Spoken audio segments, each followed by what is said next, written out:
Hello guys, आप लोगों का स्वागत है आपके अपने यूट्यूब चैनल टॉपर्स इन पर। हम लोग पॉलिटी के 300 क्वेश्चन की जो सीरीज है उसको हम लोग आगे बढ़ा रहे हैं। उसके पहले मैं आपको एक बहुत इंपॉर्टेंट बात बताने वाला हूं। आज से आपको हर एक क्लास की पीडीएफ मिल जाया करेगी, ठीक है। तो पीडीएफ आपको कैसे मिलेगी, सबसे पहले आप इसको जान लीजिए। पीडीएफ के लिए आपको करना क्या होगा कि मैं अभी कुछ क्वेश्चंस के बाद में एक क्वेश्चन करूंगा आपसे। उस क्वेश्चन का चाहे आप आंसर सही करना चाहे आप आंसर गलत करना, आपको वो आंसर नीचे डिस्क्रिप्शन बॉक्स में जो व्हाट्सएप नंबर दिया है आपको व्हाट्सएप कर देना है मुझको। जिस नंबर से आप मुझे व्हाट्सएप करोगे उसी नंबर पर आपको पीडीएफ उसकी मिल जाएगी, ठीक है। तो बस सिर्फ इतना ही काम करना है, चाहे आपको आंसर आए या ना आए। आप गलत करिए सही करिए कोई मैटर नहीं करता है। अगर आप गलत करेंगे तो मैं उसका सही आंसर भी आपको बता दूंगा, अगर आप सही करोगे क्वेश्चन तो आपको सीधा पीडीएफ दे दी जाएगी। तो नीचे डिस्क्रिप्शन बॉक्स में जो मेरा व्हाट्सएप नंबर है आपको उसी पर करना है, ठीक है। चलिए, और एक बात बता दें, आपको इन पीडीएफ के आंसर भी मिलेंगे। ऐसा नहीं कि मैं सिर्फ क्वेश्चन ही आपको दे दूंगा, आंसर भी आपको मिलेंगे इस पीडीएफ के। तो थोड़ा सा आपको मेहनत क्या करना है कि आपको जो मैं क्वेश्चन दूंगा आप उसको कमेंट बॉक्स में भी आंसर उसका लिख सकते हो और आप उस पर भी कर सकते हो, मेरे व्हाट्सएप पर भी। कमेंट में तो लिखना ही लिखना है लेकिन व्हाट्सएप पे भी जरूर करना है आपको, ठीक है। तभी मैं आपको पीडीएफ सेंड कर पाऊंगा, ठीक है। ये काम मैंने इसलिए कहा है क्योंकि बहुत सारे लोग वीडियो नहीं देखेंगे फिर सीधा पीडीएफ को ही डाउनलोड करके चले जाएंगे, इसीलिए मैंने सोचा कि, लेकिन ये भी मत सोचिए कि सबसे लास्ट में ही होगा, नहीं। मैं अभी स्टार्टिंग में ही आपको क्वेश्चन वो पूछ लूंगा, बस 2-4 क्वेश्चन के बाद में आपको वो क्वेश्चन पूछ लिया जाएगा। तो हम लोग देर ना करते हुए शुरू करते हैं। आप लोग रेडी रहिए, इसकी पीडीएफ मिल जाएगी, आपको नोट्स बनाने की कोई भी जरूरत नहीं है। आप इस पीडीएफ को डाउनलोड कर लेना, आराम से पढ़ाई करना आंसर के साथ। चलिए, तो हम लोग स्टार्ट करते हैं अपने पहले क्वेश्चन की तरफ। लोकसभा अध्यक्ष का चुनाव कौन करता है, बताइए। चलिए, तो इसका जो राइट आंसर हो जाएगा वो हो जाएगा लोकसभा के सदस्य, ठीक है।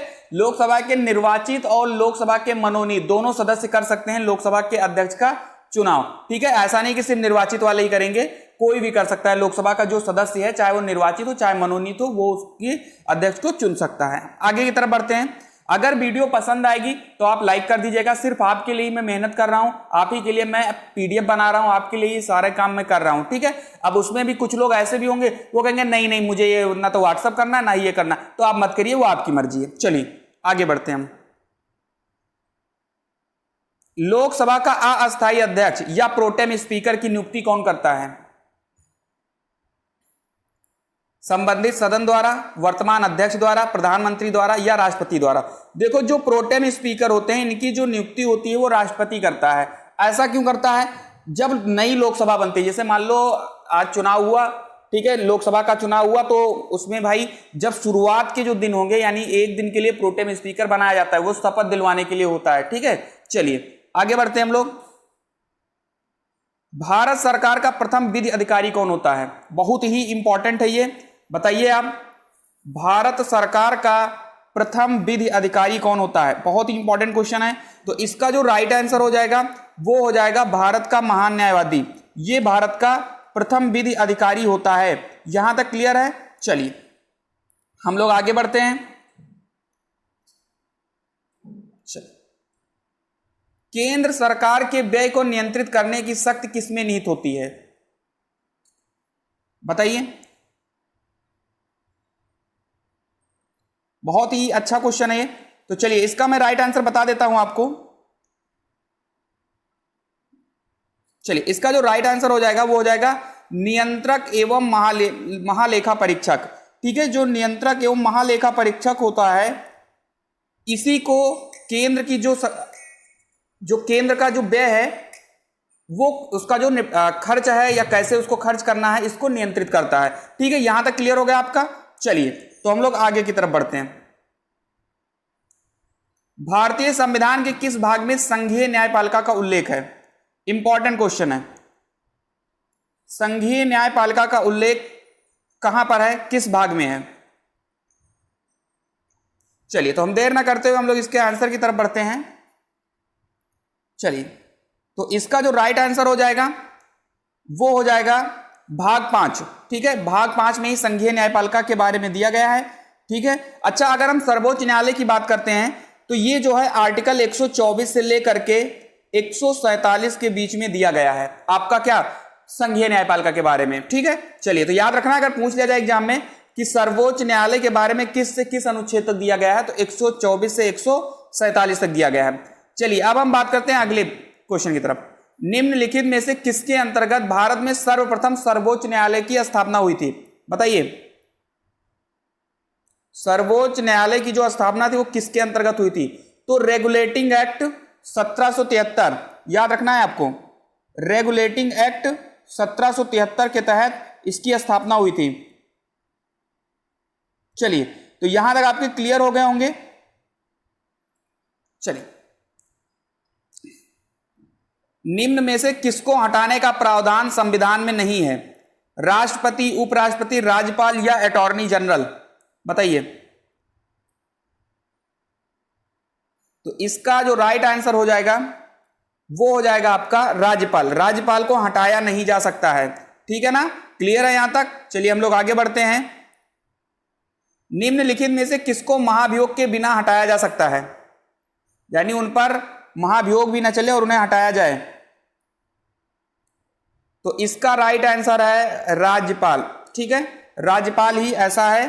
अच्छा, अब आप हमें जो क्वेश्चन है पीडीएफ के लिए वो क्वेश्चन आप सुन लीजिए इसी वक्त, ठीक है? आप जिनको भी पीडीएफ चाहिए वो इस जो आंसर इसका होगा, चाहे सही चाहे गलत, लेकिन आपको आंसर करना है। अब ये नहीं कि मैं आर्टिकल से क्वेश्चन पूछ रहा हूं और आप कुछ दूसरा ही आंसर बता रहे हो। इसी से रिलेटेड अगर आपके आंसर गलत है, जैसे मैंने आर्टिकल से क्वेश्चन पूछा, तो भले ही आपका सही आर्टिकल ना हो लेकिन आंसर में आर्टिकल ही आना चाहिए। तो आपको इसका आंसर कमेंट करना है और जो आपको डिस्क्रिप्शन में व्हाट्सएप नंबर है उस पर आपको सेंड करना है। आपको उसी व्हाट्सएप पर ये पूरी पीडीएफ आपको मिल जाएगी, ठीक है? चलिए, तो हम लोग इसका जो क्वेश्चन है वो आप सुन लीजिए। आपको ये बताना है कि जो भारत का राष्ट्रपति है, जो भारत का राष्ट्रपति है ये किस आर्टिकल के तहत आता है? किस आर्टिकल में ये कहा गया है कि भारत में एक राष्ट्रपति होगा, ठीक है? चलिए अभी हम आगे की तरफ बढ़ते हैं, तो इसका आंसर भी हम आपको बता देंगे। ये भी याद रखना, जो लोग पूरी वीडियो देखेंगे उनको आंसर भी मैं आगे भी बता दूंगा, तो वो आंसर भी ले सकते हैं। बाकी जो लोगों को नहीं पता, अगर वो नहीं भी जानते हैं तो वो सीधा व्हाट्सएप कर सकते हैं, मैं वहां पर उनको सही आंसर बता दूंगा। चलिए, लेकिन अगर आप पूरा वीडियो देखोगे तो आपको अभी इसी वीडियो में सारे आर्टिकल्स क्लियर हो रहे हैं। चलिए आगे बढ़ते हैं हम लोग। राज्य विधानमंडल का ऊपरी सदन कौन सा है? बताइए। ये है आपका विधान परिषद। देखो, जितने भी क्वेश्चन मैंने लिए हैं सारे के सारे क्वेश्चंस एग्जाम में आए हुए हैं, ऐसा नहीं कि कोई बाहर से क्वेश्चन उठाया गया है, सारे के सारे क्वेश्चंस एग्जाम में आ चुके हैं। तो इसका राइट आंसर हो जाएगा विधानमंडल। देखो, राज्य विधानमंडल का ऊपरी सदन होता है विधान परिषद, और ये आपका संसद का ऊपरी सदन होता है राज्यसभा, ठीक है? चलिए, ये राज्य विधानमंडल का निचला सदन होता है, ये संसद का निचला सदन होता है। क्लियर है ना सारी चीजें? चलिए, संघीय मंत्रिपरिषद में सदस्यों की अधिकतम संख्या कितनी हो सकती है? बताइए। चलिए, इसका जो राइट आंसर हो जाएगा वो हो जाएगा लोकसभा की कुल सदस्य संख्या का 15%। देखो, पहले क्या था, 2008 के पहले इसमें क्या होता था कि 2008 के पहले जितना प्रधानमंत्री चाहे उतने मंत्री अपने ले सकता था, मतलब चुन सकता था। लेकिन 2008 के बाद में इसमें चेंजेज हुआ और यह कहा गया कि जितने लोकसभा की सीटें हैं उसके 15% से ज्यादा आप नहीं ले सकते हो, ठीक है? यही चीज इन्होंने कहा। बाकी 2008 तक कोई सीमा नहीं थी इसकी, ये भी आपको याद रखना है। चलिए, ये क्वेश्चन जो हमने अभी अभी पूछा है ना, ये एनटीपीसी 2016 का आया हुआ क्वेश्चन है, ठीक है? याद रखिएगा। राजनीतिक शब्दावली में शून्यकाल का क्या अर्थ है? ये मोस्ट इंपॉर्टेंट है, मोस्ट इंपॉर्टेंट क्वेश्चन है ये। बताइए। तो इसका राइट आंसर हो जाएगा प्रश्न उत्तर सत्र, ठीक है?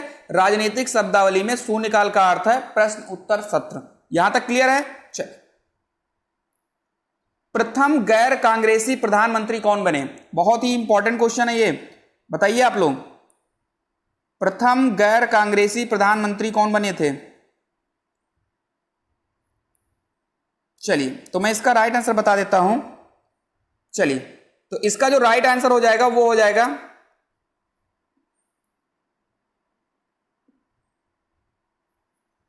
मोरारजी देसाई। इसका राइट आंसर मोरारजी देसाई थे। चलिए, तो अगर हम इनके बारे में बात करें तो मोरारजी देसाई पहले गैर कांग्रेसी प्रधानमंत्री थे। इनका वो याद रखिएगा, इनका जो कार्यकाल था वो 1977 से 1989 के बीच में था। ये भी आपको याद रखना है, ठीक है। जितने भी क्वेश्चन सब एग्जाम में आ चुके हैं, ये भी क्वेश्चन आ चुका है जो हम अभी बता रहे हैं आपको। तो ये सारे क्वेश्चन एग्जाम के लिए बहुत ही इंपॉर्टेंट है। आप आराम से केवल देखते जाइए, जो नोट करने लायक होगा सिर्फ उसे ही नोट करिएगा, ये पूरा मत नोट करिएगा, क्योंकि पीडीएफ मैंने बता दी है, पीडीएफ आपको मिल जाएगी जिस तरीके से आपको चाहिए। कुछ करना नहीं है, बस दिन में इतना मैसेज टाइप करते हो, एक मैसेज अपने लिए टाइप कर देना, व्हाट्सएप पे आ जाना, मैं आपको वहीं पर पीडीएफ दे दिया जाएगा आपको। चलिए, राज्यसभा का सभापति कौन होता है? राष्ट्रपति, उपराष्ट्रपति, प्रधानमंत्री या लोकसभा अध्यक्ष? तो ये आई होप सबको पता होगा, जो राज्यसभा का सभापति होता है वो उपराष्ट्रपति होता है। क्लियर है? यहां तक ज्यादा समय नहीं लेंगे, हम लोग आगे बढ़ते हैं। किस सदन का अध्यक्ष उस सदन का सदस्य नहीं होता है? ये भी इंपॉर्टेंट है, बताइए। तो जो राज्यसभा का जो अध्यक्ष होता है वो राज्यसभा का नहीं होता है। क्लियर है? यहां तक राज्यसभा की अगर हम बात करें तो ये आर्टिकल नंबर 80 में है, लोकसभा की बात करें तो ये आर्टिकल नंबर 81 में है। क्लियर है? आगे बढ़ते हैं। राज्यसभा का सभापति किसके द्वारा चुना जाता है? देखो, आपको पीडीएफ में क्वेश्चन तो मिल जाएंगे, लेकिन जो मैं और भी एक्सटर्नल चीजें बता रहा हूं ये नहीं मिलेगा। इसलिए आपको एक्सटर्नल चीजें जानने के लिए आपको वीडियो में लास्ट तक बने रहना है, ठीक है। पीडीएफ से कुछ नहीं होने वाला है, पीडीएफ बस इतना रहेगा कि हाँ मुझे क्वेश्चंस मिल गए हैं, आप उन्हें रिवाइज कर सकते हो, उसको डाउनलोड करके उसकी पीडीएफ निकाल के आप फाइल में सजा सकते हो, एग्जाम के समय बहुत काम करेगा वो। क्लियर है यहां तक? चलिए, राज्यसभा का सभापति किसके द्वारा चुना जाता है? राज्यसभा सदस्यों द्वारा, लोकसभा एवं राज्यसभा सदस्यों द्वारा, राष्ट्रपति द्वारा, या इनमें से कोई नहीं? तो इसका जो राइट आंसर हो जाएगा वो हो जाएगा लोकसभा एवं राज्यसभा के सदस्यों द्वारा, ठीक है। याद रखिएगा, जो राज्यसभा का सभापति होगा वो दोनों के द्वारा चुना जाता है। आगे बढ़ते हैं। संविधान सभा के उद्घाटन अधिवेशन की अध्यक्षता किसने की थी? सबको पता है कि जब उद्घाटन हुआ था तो सच्चिदानंद सिन्हा को अस्थायी अध्यक्ष बनाया गया था। कितनी तारीख को? 9 दिसंबर 1946 को। क्लियर है यहां तक? चलिए आगे बढ़ते हैं। इससे रिलेटेड 2-3 क्वेश्चन और एग्जाम में आ चुके हैं, वो भी बता देता हूं। संविधान सभा का पहला सत्र कब हुआ? सबको पता है, इसमें टाइम ही नहीं लेना है। क्लियर है? आगे बढ़ते हैं। संविधान सभा का अस्थायी अध्यक्ष कौन थे? तो ये भी आपको पता है, डॉक्टर राजेंद्र प्रसाद 11 दिसंबर को बनाए गए थे। क्लियर है यहां तक? आगे बढ़ते हैं। जहां समय लेना है हम वही सिर्फ समय लेंगे और ज्यादा समय नहीं लेना है। आगे बढ़ते हैं। 11 दिसंबर 1946 को किसे संविधान सभा का अस्थायी अध्यक्ष चुना गया था? यह भी इंपॉर्टेंट है, डॉक्टर राजेंद्र प्रसाद। इजी है, जहां इजी है वहां पर समय हम नहीं लेंगे बिल्कुल भी। आगे बढ़ते हैं। संविधान सभा के संवैधानिक सलाहकार कौन थे? इंपॉर्टेंट है, बताइए।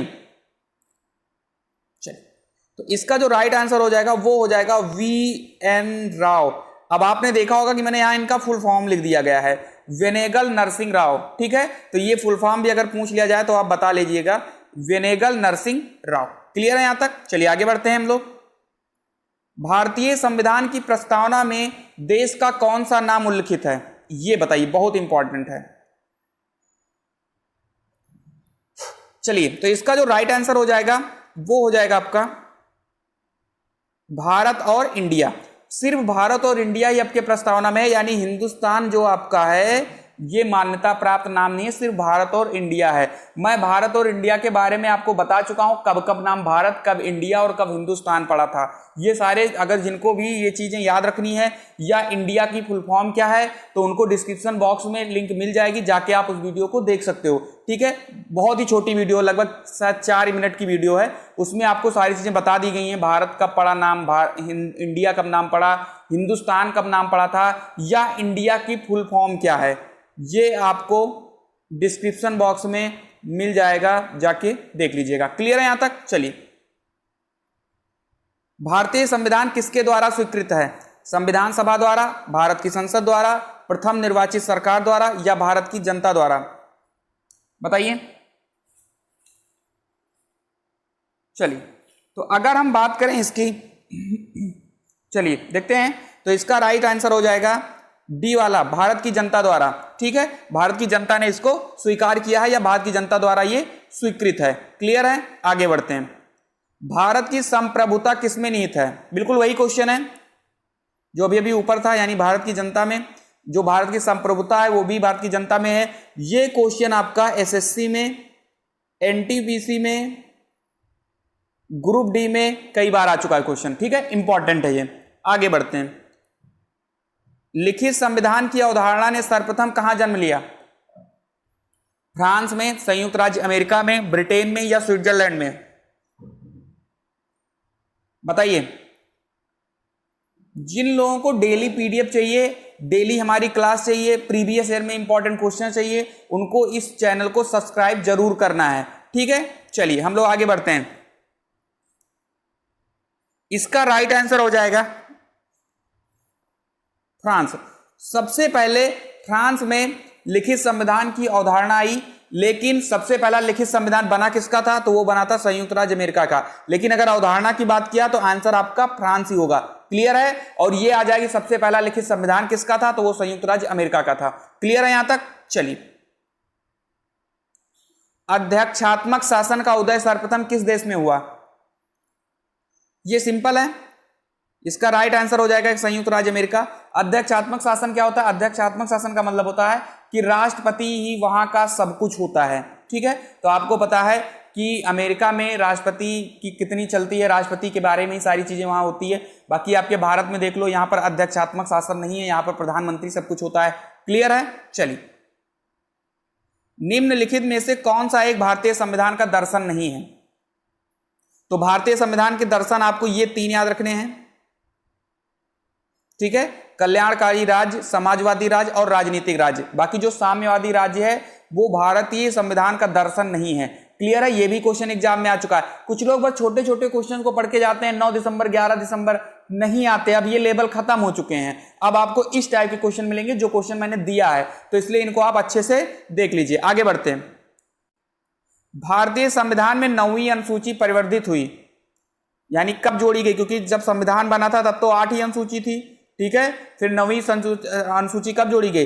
प्रथम संविधान संशोधन 1951 में। याद रखना है इस चीज को, प्रथम संविधान संशोधन 1951 में ये अनुसूची जोड़ी गई थी। क्लियर है यहां तक? चलिए, संविधान के किस अनुच्छेद में दंड विधेयक की परिभाषा दी गई है? बताइए। चलिए, तो इसका जो राइट आंसर है वो हो जाएगा 110। बाकी अगर 124 की बात करें तो ये संबंधित है सर्वोच्च न्यायालय से। क्लियर है? चलिए, संविधान के किस अनुच्छेद में सर्वोच्च न्यायालय के न्यायाधीश पर महाभियोग चलाए जाने का प्रावधान है? अनुच्छेद 256, अनुच्छेद 151, अनुच्छेद 124 या अनुच्छेद 111? चलिए, तो इसका भी राइट आंसर हो जाएगा 124।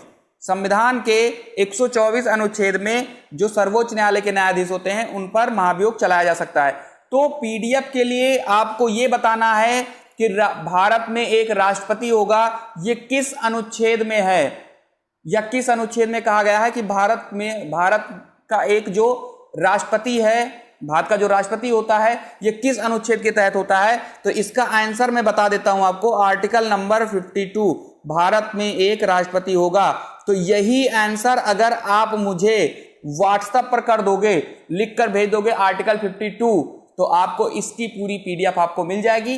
व्हाट्सएप नंबर डिस्क्रिप्शन बॉक्स में लिखा हुआ है, जिनको नहीं पता है उनको मैं यहां पर बता देता हूं। आप लिख लीजिए 8604459955।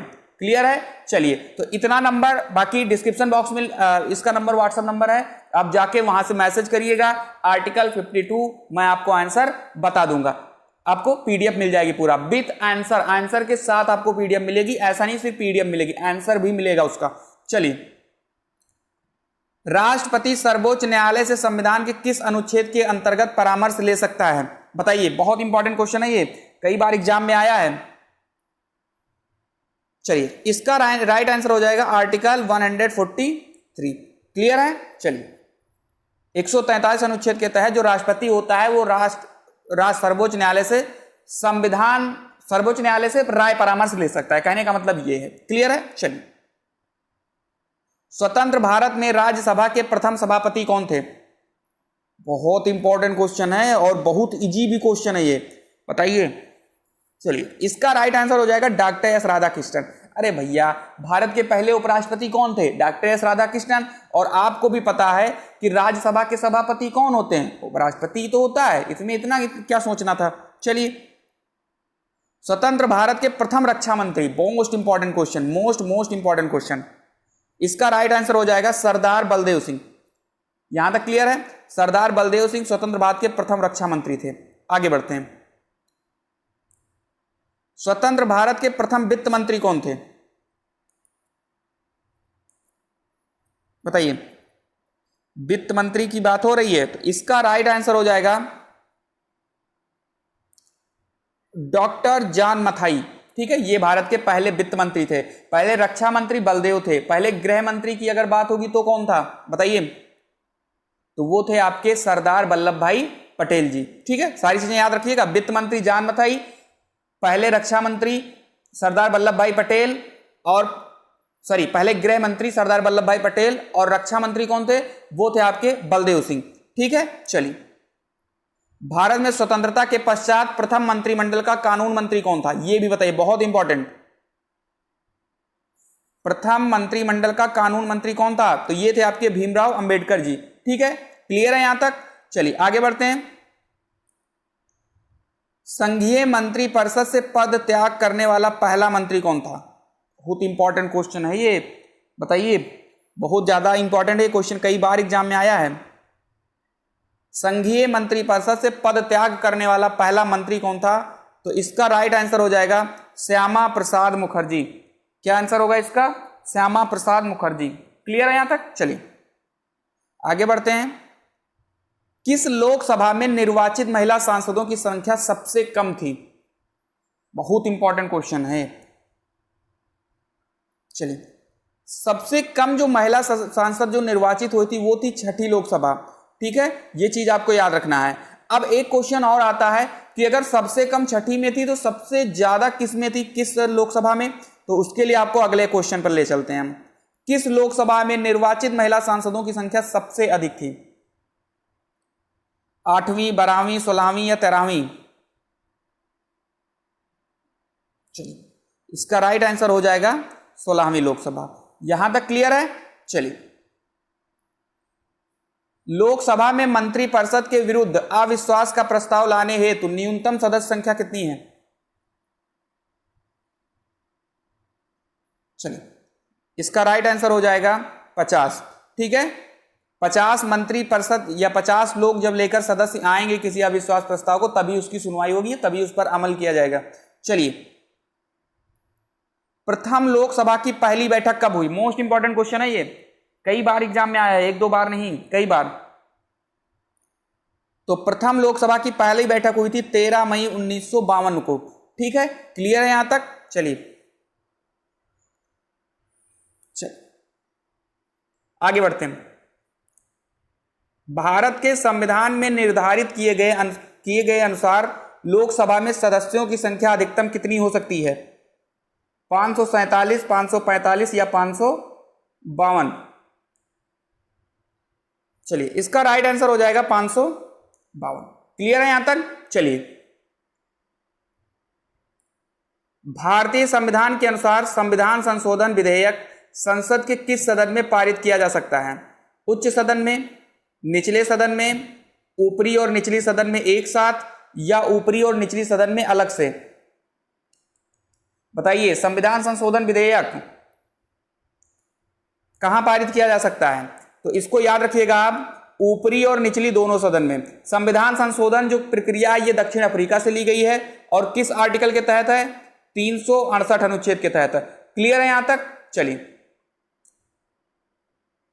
एक चुनावी प्रणाली जिसके तहत एक विधायिका विभिन्न राजनीतिक दलों की ताकत को दर्शाती है,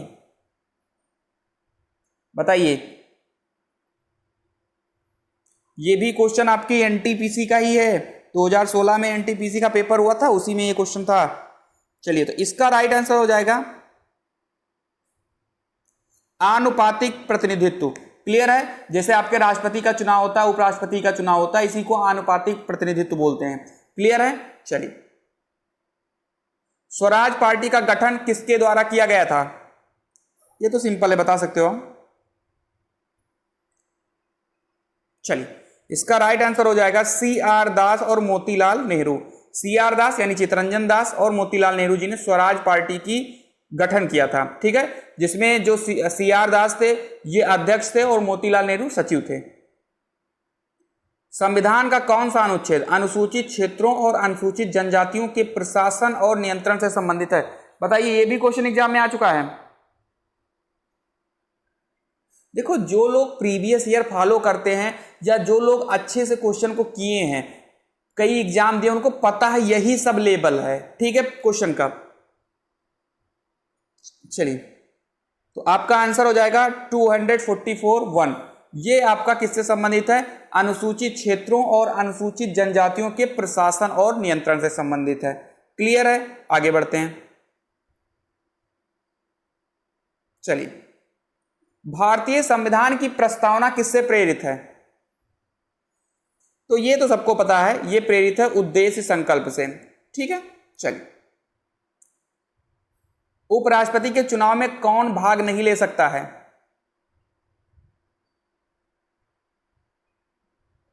एक ऑप्शन इसका सबसे नीचे है उपरोक्त सभी, तो आप उपरोक्त सभी मान लीजिएगा डी ऑप्शन में। चलिए, लोकसभा के मनोनीत सदस्य, राज्यसभा के मनोनीत सदस्य या राज्य विधानमंडल के सदस्य।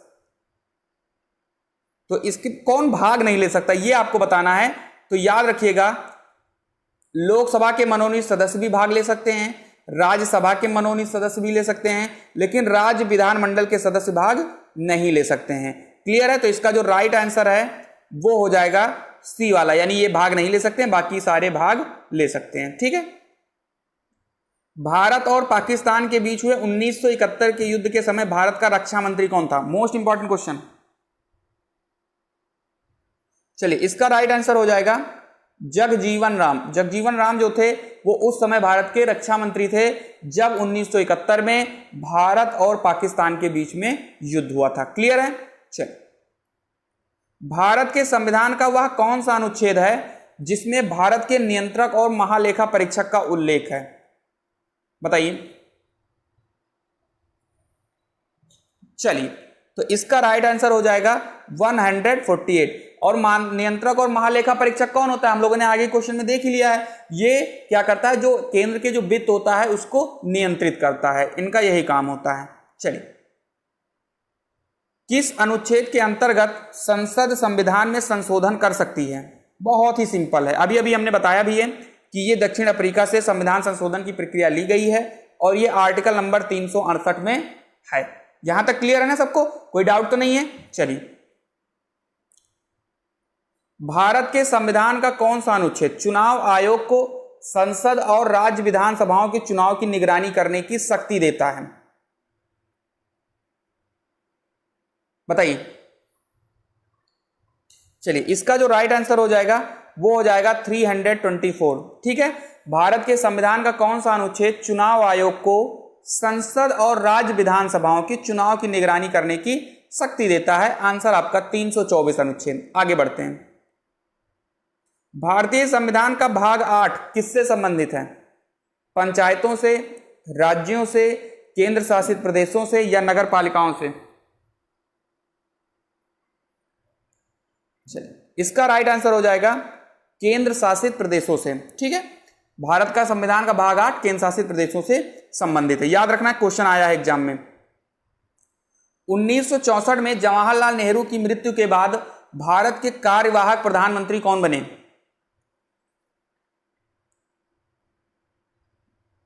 बताइए। तो आपका राइट आंसर हो जाएगा गुलजारी लाल नंदा। ये 2 बार कार्यवाहक प्रधानमंत्री बने थे। एक बार जब नेहरू जी की मृत्यु हुई थी तो 1964 में बने थे, फिर लाल बहादुर शास्त्री की जब मृत्यु हुई तो 1966 में भी ये बने थे। तो आपको ईयर याद रखना है, 1964 और 1966, ये 2 बार बने थे गुलजारी लाल नंदा। ठीक है, चलिए।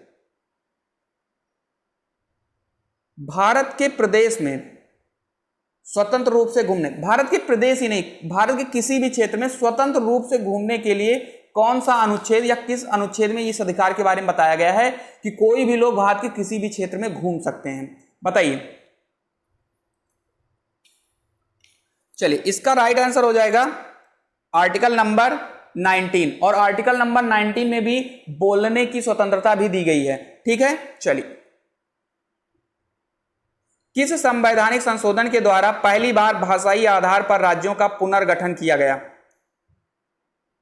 बताइए। चलिए, इसका राइट आंसर हो जाएगा 7वां संशोधन। ठीक है, इसी के द्वारा क्या किया गया था? भाषाई आधार पर राज्यों का पुनर्गठन किया गया था। क्लियर है? आगे बढ़ते हैं। अनुच्छेद 356 कहां लागू नहीं होता है? केंद्र शासित प्रदेशों में, राज्य में या दोनों में? तो आपको पता है जो 3 प्रकार के आपातकाल लागू होते हैं, एक 352 अनुच्छेद में है, एक 356 में है और एक 360 में है। 352 में है राष्ट्रीय आपातकाल, 356 में है राष्ट्रपति शासन और 360 में है वित्तीय आपातकाल। क्लियर है? राष्ट्रीय आपातकाल आपका 3 बार लागू हो चुका है, ठीक है। राष्ट्रपति शासन कई बार लागू हो चुके हैं, लेकिन जबकि वित्तीय आपातकाल अभी एक भी बार लागू नहीं हुआ है। तो याद रखिएगा, अनुच्छेद 356 या राष्ट्रपति शासन कहां लागू नहीं होता है? तो केंद्र शासित प्रदेश में नहीं होता है। क्लियर है यहां तक? चलिए, बहुजन समाज पार्टी के संस्थापक कौन है? मुंशीराम, देवीलाल, काशीराम, लक्ष्मण सिंह। बहुजन समाज पार्टी पता है ना आपको, यूपी की बहुत बड़ी पार्टी है, आज भी है, ऐसी बात नहीं है। चलिए, तो इसका राइट आंसर हो जाएगा काशीराम। काशीराम जो थे बहुजन समाज पार्टी के संस्थापक थे। क्लियर है? भारत के संविधान की निम्नलिखित अनुसूची में से किस विभिन्न संवैधानिक पदाधिकारियों द्वारा ली जाने वाली शपथ का प्रारूप है? ठीक है, किस अनुसूची में शपथ के बारे में बताया गया है? बताइए। चलिए, तो ये आपकी हो जाएगी तीसरी अनुसूची। ठीक है, देखो 12 अनुसूचियां हैं, जिसमें पहली अनुसूची जो है ये राज्य और केंद्र शासित प्रदेशों के बारे में बताता है। दूसरी अनुसूची जो है ये विभिन्न पदाधिकारियों के वेतन के बारे में बताता है। तीसरी अनुसूची जो है वो आपकी किसके बारे में बताता है? विभिन्न पदाधिकारियों के शपथ के बारे में बताता है। ठीक है, अगर आपको अनुसूची की ट्रिक चाहिए याद करने के लिए तो आप कमेंट में लिख सकते हो कि सर मुझे अनुसूची की ट्रिक चाहिए, तो मैं उसकी अलग से वीडियो लेकर चलाऊंगा। ठीक है, चलिए, वर्ष 1978 में संशोधन ने संपत्ति के अधिग्रहण, धारण और निपटान के अधिकार को मौलिक अधिकार रूप में समाप्त कर दिया। बताइए किस संविधान संशोधन में? तो इसका राइट आंसर हो जाएगा 44वां संविधान संशोधन। ठीक है, जो कब हुआ था? 1978 में हुआ था, याद रखिएगा। ठीक है, इसमें संपत्ति के अधिग्रहण को समाप्त कर दिया गया था। क्लियर है? चलिए,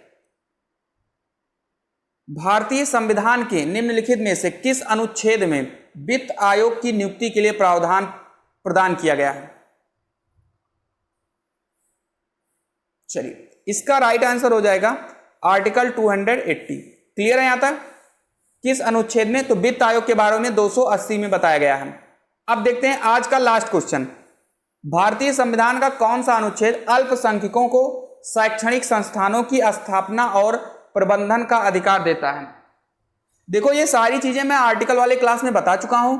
जो लोग आर्टिकल की क्लास देखना चाहते हैं वो डिस्क्रिप्शन बॉक्स में लिंक है, जाओ, एक ही वीडियो काफी है आपके आर्टिकल के लिए, उससे बाहर आर्टिकल नहीं आता है कभी भी।